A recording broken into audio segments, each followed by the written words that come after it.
Sa video na ito ay pag-uusapan po natin ang isang altcoin na bigla na lang sumabog pataas ng halos 20% sa kanyang presyo. Oo po, tama ang narinig ninyo. Si Hedera or H-Bar ay gumawa ng ingay nitong mga nakaraang araw at marami pong mga analyst ang nagsasabing posibleng may malalim na dahilan kung bakit ito nangyayari. Pero ang tanong, dapat ba tayong pumasok ngayon? O isa lang ba ito sa mga panandaliang pump na mawawala rin agad? Kaya sa video na ito ay atin pong tatalakayin o pag-uusapan po natin kung ano ang nangyari kay H-Bar. Ano ang mga dahilan sa likod ng pagtaas ng presyo nito at ano ang epekto nito para sa atin bilang mga Pinoy crypto investors na interesado rito kay H-Bar or Hedera. Kaya yan, bago po tayo magpatuloy ay pakibasa na lamang po muna ang disclaimer dito sa ibaba ng ating screen. At ayan, simulan po natin sa katanungan kung ano po ang Hedera H-Bar. Yan, at ano ang pinagkaiba nito sa ibang mga crypto. Yan, bago po natin intindihin kung bakit siya sumabog, alamin po muna natin kung sino nga ba itong si Hedera or H-Bar. Yan, si Hedera or Hashgraph. Yan, Hedera Hashgraph ay isa po itong layer 1 distributed ledger technology. At na hindi po siya gumagamit ng traditional na blockchain gaya ni na Ethereum o Bitcoin. Ang ginagamit po ni Hedera ay ang tinatawag na Hashgraph Consensus Algorithm.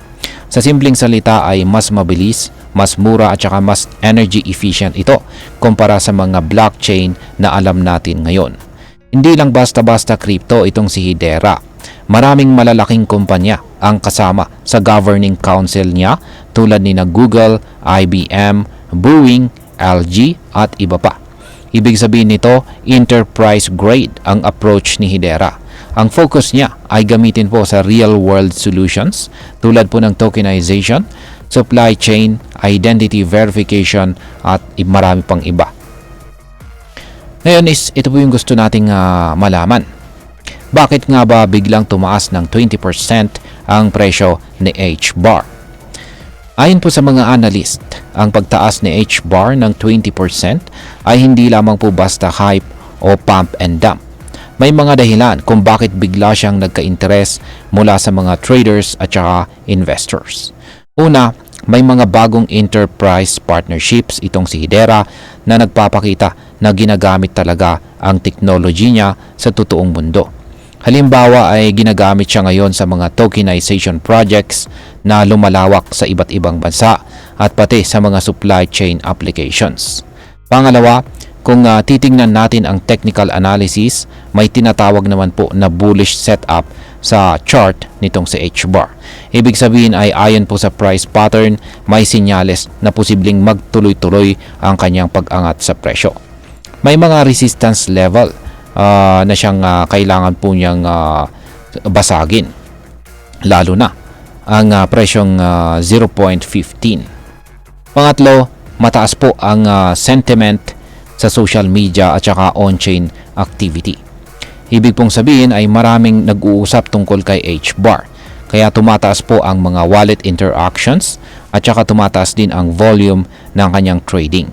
Kung sasamahin natin ang mga fundamentals at saka technicals, may sapat na dahilan para sabihin na hindi lang ito basta hype, kundi may tunay na development na nangyayari sa ecosystem ni Hedera. Ngayon ang sunod pong tanong na gusto nating malaman dito ay sustainable ba ang rally ni H-Bar o panandalian lang ito? Yan, napaka-crucial po ng tanong na ito. Marami sa atin ang napapasabak sa mga rally na katulad nito pero nalulugi rin kapag bumagsak bigla ang presyo.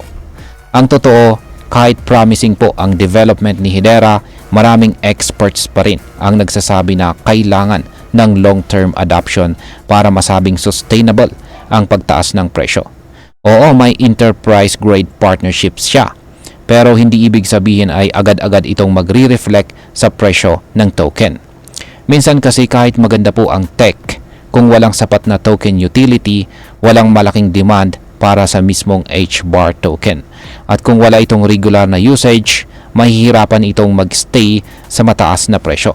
Kaya dapat po nating tandaan na ang mga biglaang rally tulad po ng 20% na HBAR ay pwedeng magdala ng pansamantalang kita, pero kailangan pa rin ng matibay na narrative at saka usage para masabing long-term ang isang project.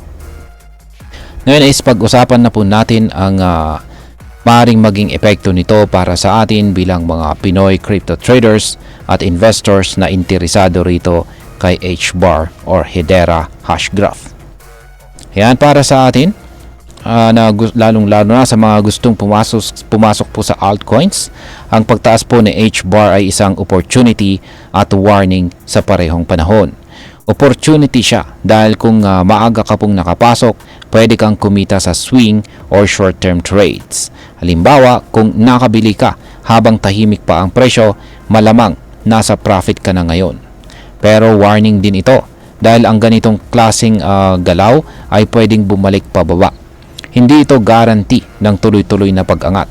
Kaya kung balak mong bumili ngayon, dapat ay mag-ingat ka. Gumamit ng risk management.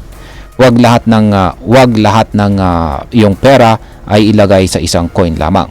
At mas maganda kung may exit plan ka na rin kung sakaling bumaba po ang presyo. Para po sa mga long-term investors, ay magandang pag-aralan po natin ng mabuti ang technology ni Hedera. Hindi lang ito tungkol sa presyo, kundi kung talagang may gamit ba ang project sa totoong mundo. At ayan, bilang panghuli, ay ang masasabi ko naman tungkol dito ay si HBAR ay isa po sa mga underrated projects sa crypto space. May solid siyang foundation dahil sa mga bigating kumpanya sa likod niya. Ang paggamit niya ng Hashgraph technology ay nagbibigay sa kanya ng unique na edge kumpara sa ibang blockchain. Pero kahit ganon, hindi pa rin ito assurance ng success. Ang success ng crypto ay nakabase po sa adoption, utility, community support at syempre market sentiment. Ang 20% na rally ay magandang sinyales, pero hindi ito dapat maging dahilan para maging overconfident tayo. Sa halip, gawin natin itong motivation para aralin pa ng mas malalim itong si Hedera.